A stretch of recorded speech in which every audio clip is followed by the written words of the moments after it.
Hello అండి, అందరికీ నమస్తే. Welcome to my channel Venkatalakshmi Palnadu రుచులు. చూస్తున్నారు కదండి, ఇది ఏంటిదా అనుకుంటున్నారా మీరు? ఇదైతే ఉసిరికాయ తొక్కండి. తురుముకున్నాను అనమాట. నేనేం మిక్సీ పట్టలేదు. తురిమిన వీడియో కూడా మాకు పెడతా, చూసేయండి అందరూ. ఉసిరికాయ ఎలా తురుముకోవాలి, ఎంత ఉప్పు పోయాలి, దీంట్లో పసుపు ఎంత వేసుకోవాలి అనేది చూపించాను. కరెక్ట్ కొలతలతో సహా చూపించానండి. 2 సంవత్సరాలు నిలువ ఉండిద్ది ఉసిరికాయ తొక్కు. మీరు ఖచ్చితంగా ఇంట్లో ట్రై చేయండి, లేదంటే నాకు ఆర్డర్ పెట్టుకోండి, నేను చేసి పంపిస్తాను. ప్లీజ్ మీరందరూ మనకు వీడియోకి లైక్ చేయండి, షేర్ చేయండి, సబ్స్క్రైబ్ చేసుకోండి. ఎక్కడి నుంచి వస్తున్నారో కామెంట్ చేయండి అండి. Thank you so much. పెద్ద ఉసిరికాయలు కాదు, మీడియం ఉసిరికాయలు చూస్తున్నాగా. వీటిని శుభ్రంగా కడిగేసి నేను మంచం మీద ఆరేసాను అనమాట. ఒక మంచి క్లాత్ వేసి శుభ్రంగా ఆరిపోయి 2-3 గంటలు ఆరినిచ్చాక ఇప్పుడు మొదలు పెట్టుకుంటున్నాను వీడియో అయితే. ప్లీజ్ మీరందరూ మన వీడియో లైక్ చేయండి, షేర్ చేయండి, సబ్స్క్రైబ్ చేసుకోండి. ఎక్కడి నుంచి చూస్తారో కామెంట్ చేయండి అండి. ఇదేంటంటే ఉసిరికాయ తొక్కు, ఉసిరికాయ తురుము అని కూడా అంటారు, తురుము పచ్చడి అంటారు. ఇది ఉసిరికాయ తొక్కు అని కూడా అంటారు. మీరు ఖచ్చితంగా ఇంట్లో ట్రై చేయండి. ఈ కాలంలో మనం నిల్వ పెట్టుకోవచ్చు. ఇది సంవత్సరం పాటు నిల్వ ఉండిద్దండి. మనం ఎలా పెట్టుకోవాలని చెప్తా. ఇదిగోండి, నేనైతే ఇదిగోండి ఇది తీసుకున్నాను ఉసిరికాయ తురమటానికి. మనం ఇదిగో మరీ పెద్దగా ఉన్న బెజ్జాలు, ఈ బెజ్జాలు అయితే తీసుకోకూడదు. దగ్గర చూపించమ్మా.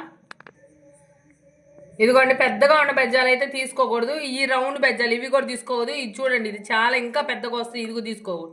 ఇదిగోండి, చాలా సన్న బెజ్జాలుగా ఉంది కదా, ఇది తీసుకోవాలి తురమటానికి మనం. ఇప్పుడు ఇది తీసుకొని ఉసిరికాయ క్లీన్ చేసి పెట్టుకున్న ఉసిరికాయని మనం శుభ్రంగా తురిమేసుకోవాలండి. ఇదంతా చాలా ప్రాసెస్, చాలా టైం పట్టిద్ది. 1 కేజీ ఉసిరికాయలు తురమడానికే మినిమం 2-3 గంటలు పట్టిద్దండి. చేతులు కూడా కాసోపోతాయి. ఈ తురమాలంటే చాలా జాగ్రత్తగా తురుముకోండి, కొంచెం టైం పట్టిద్ది. ఇదంతా మొత్తం ఉసిరికాయలన్నీ ఇలానే తురిమేయాలండి. నేను ఇవన్నీ దగ్గరగా ఈ 3 కేజీలు 4 కేజీలు దాకా ఉండే ఉసిరికాయలు ఇవన్నీ తురిమాక చూపిస్తాను మీకు ఏమేమి కలుపుకోవాలి దీంట్లో అనేది.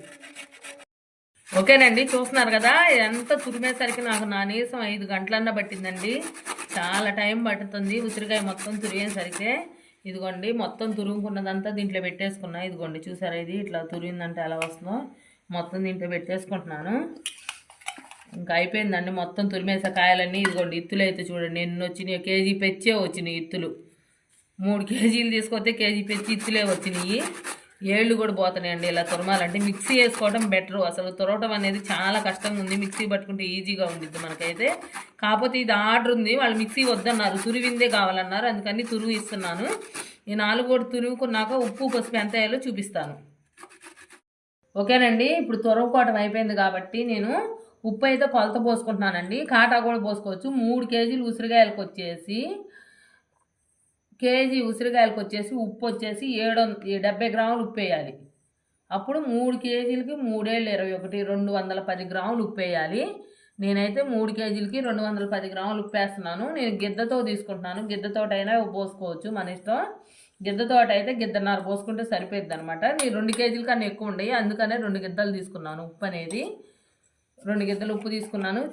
ఇదిగోండి, పసుపు నేను ఇంట్లో కొట్టించిన పసుపేనండి. ఇదైతే బయట నుంచి తెచ్చిన పసుపు కాదు. పసుపు అయితే ఒక 4 స్పూన్లు పసుపు వేసాను. ఇప్పుడు ఇది బాగా కలుపుకోవాలండి, మంచిగా కలుపుకోవాలి. చేతితోటైనా స్పూన్ తోటైనా. చేతితో కలుపుకుంటేనే బాగా కలిసిద్ది మనకి, స్పూన్ తోటి కన్నా కూడా. ఇదిగోండి, ఇదంతా బాగా కలుపుకోవాలి. కొంచెం పెట్టిన తర్వాత ఒక 20 రోజులన్నా మగ్గాలండి ఉసిరికాయ. అప్పుడు మంచి స్మెల్ వచ్చిద్ది. అప్పుడు దాకా ఇదే ఏపింది కాదు, పచ్చిది కాబట్టి కొద్దిగా పచ్చి వాసన వచ్చిద్ది అనమాట. ఇదంతా కలుపుకున్నాక ఒక 20 రోజులు మగ్గితే అప్పుడు మనకు పర్ఫెక్ట్గా ఊరి బాగుండిద్ది అనమాట ఈ ఉసిరికాయ తొక్కు అనేది. అమ్మటనే కూడా చేసుకోవచ్చు, బాగానే ఉండిద్ది. దీంట్లో పచ్చిమిరకాయలు అన్నీ వేసి కూడా తాలింపు వేసుకొని పచ్చిమిరకాయలు వేయించుకొని పచ్చ నూరుకోవచ్చు, లేదంటే ఎండుమిరకాయలు వేసుకొని పచ్చ నూరుకోవచ్చు. పులిహార కలుపుకోవచ్చు దీంట్లో. కొంతమంది పప్పులో, మా సైడ్ అయితే పప్పులో కూడా వేసుకుంటారు. ఈ ఉసిరికాయ చాలా రకరకాలుగా యూజ్ చేస్తారండి, మన ఇష్టం అనమాట. మనం ఎలాగైనా వాడుకోవచ్చు ఈ ఉసిరికాయ. ఇది దగ్గరగా 1-2 సంవత్సరాలు ఉండిద్దండి. ఫ్రిడ్జ్లో పెట్టుకుంటే కలర్ అయితే మారదు. 6 నెలలు దాటాక బయట పెడితే కలర్ కొంచెం మారిద్ది. 6 నెలలు దాటితే, 6 నెలల లోపు అయితే కలర్ కూడా మారదు. ఫ్రిడ్జ్లో ఉంటే 2 సంవత్సరాలైనా కలర్ కూడా మనకేమీ మారదు అనమాట. ఇదంతా కలపడానికి ఒక 2 నిమిషాలు పట్టిద్ది. మొత్తం కలిపాక చూపిస్తాను మీకు నేను. ఓకేనండి, ఇదంతా శుభ్రంగా ఉప్పు పసుపు దీనికి పట్టే విధంగా కలుపుకున్నా కదా. ఇప్పుడు ఒక డబ్బాలో కానీ ఒక స్టీల్ జార్లో అయితే పెట్టుకోకూడదండి. ఒక గ్లాస్ బాటిల్లో కానీ ఒక డబ్బాలో కానీ స్టోర్ చేసుకోవచ్చు దీన్ని అయితే. ఇదిగోండి, నేనైతే ఒక డబ్బాలో స్టోర్ చేస్తున్నాను. ఇవి వేరే వాళ్ళకి ఇచ్చేయాలి, డబ్బా ఇచ్చేస్తాను, అందుకని డబ్బాలో అయితే స్టోర్ చేస్తున్నాను. పసుపు ఈ కలర్లో ఉండేటట్టు చూసుకోండి, మనకు మంచిగా ఉండిద్ది. ఉప్పు కూడా తగ్గించిపోయి కాకండి, ఉప్పు తగ్గించిపోసినా కూడా మనకి ఉసిరికాయ తొక్కు అనేది ఎక్కువ రోజులు నిల్వ ఉండదు అనమాట. ఇప్పుడు నేను పోసుకున్న కొలత అయితే కరెక్ట్గా నిల్వ ఉండిద్ది.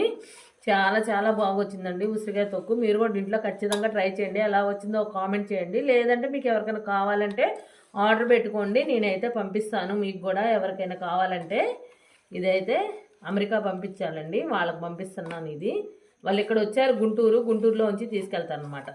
ప్లీజ్ మన వీడియో లైక్ చేయండి, షేర్ చేయండి, సబ్స్క్రైబ్ చేసుకోండి. ఎక్కడి నుంచి చూస్తున్నారో కామెంట్ చేయండి అండి. చూసారు కదా ఉసిరికాయ తొక్కు అయితే చాలా చాలా బాగా వచ్చింది. మీరు కూడా ఖచ్చితంగా ట్రై చేయండి. Thank you so much.